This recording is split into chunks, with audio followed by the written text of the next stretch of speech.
धेरैजनाले सोधिराख्नुभएको हुन्छ विशेष गरेर यो विभिन्न कामहरू गर्नका लागि अनलाइनको कामहरू गर्नका लागि चाहिँ यो एकदम इम्पोर्टेन्ट पनि छ राइट। जस्तो तपाईँहरूको बाहिरको विदेशी नम्बर जस्तो युनाइटेड स्टेटको युनाइटेड किङडमको अथवा चाहिँ कुनै पनि कन्ट्रीको कसरी नम्बरहरू चाहिँ फाइन्ड आउट गर्ने त्यसको चाहिँ कुन एप्स बेस्ट हुन्छ त्यो कुरा चाहिँ आज म तपाईँहरूलाई सेयर गर्न चाहन्छु सिकाउन चाहन्छु। सो तपाईँहरूले आफ्नो पेपल भेरिफाइड गर्नुहोस् अथवा चाहिँ अन्य कुनै पनि कुरा जस्तो युनाइटेड स्टेटको नम्बरबाट तपाईँले भेरिफाइड गर्नु हुन्छ भने गर्न चाहनुहुन्छ भने चाहिँ त्यसको लागि चाहिँ एउटा एप्स पाइन्छ टेम्प नम्बर भन्ने एप्स छ। टेम्प नम्बर भन्ने त्यसको लागि तपाईँहरू कहाँ जानुहोस् भने प्ले स्टोरमा जानुहोस्।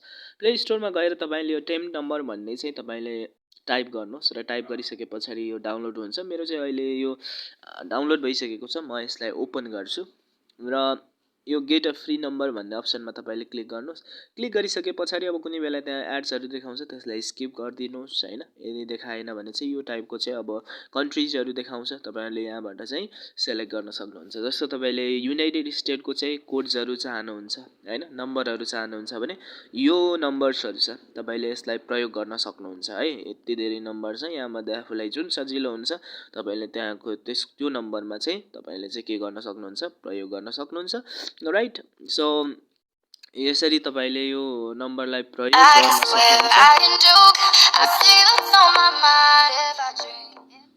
ओके एडलाई स्किप गरौँ है त। सो जस्तो तपाईँले यो +18035251387 भन्ने नम्बरलाई प्रयोग गर्नु भयो भने अब त्यही चाहिँ सधैँभरि त्यही नम्बर तपाईँले प्रयोग गर्नुपर्ने हुन्छ राइट।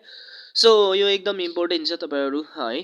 नट ओन्ली युनाइटेड स्टेटको मात्र नभएर क्यानाडाको नि तपाईँले प्रयोग गर्न सक्नुहुन्छ अथवा तपाईँले पोल्यान्डको प्रयोग गर्न सक्नुहुन्छ। तपाईँले नेदरल्यान्ड बेल्जियम अस्ट्रेलिया स्विडेन यो कन्ट्रिजहरूको चाहिँ तपाईँले चाहिँ नम्बरहरू यो प्रयोग गर्न सक्नुहुन्छ। जुन नम्बर तपाईँले प्रयोग गर्नुहुन्छ त्यसमा नै तपाईँले अब कोडहरू के तपाईँको हैन माग्छ राइट। तपाईँको आफ्नो विभिन्न एप्सहरू अकाउन्टहरू प्रयोग गर्नका लागि त्यही नम्बरमा चाहिँ कोडहरू सेन्ड हुन्छ है त। So thank you so much guys. Next सेसनमा हामी केही कुराहरू सिक्नेछौँ है त। सो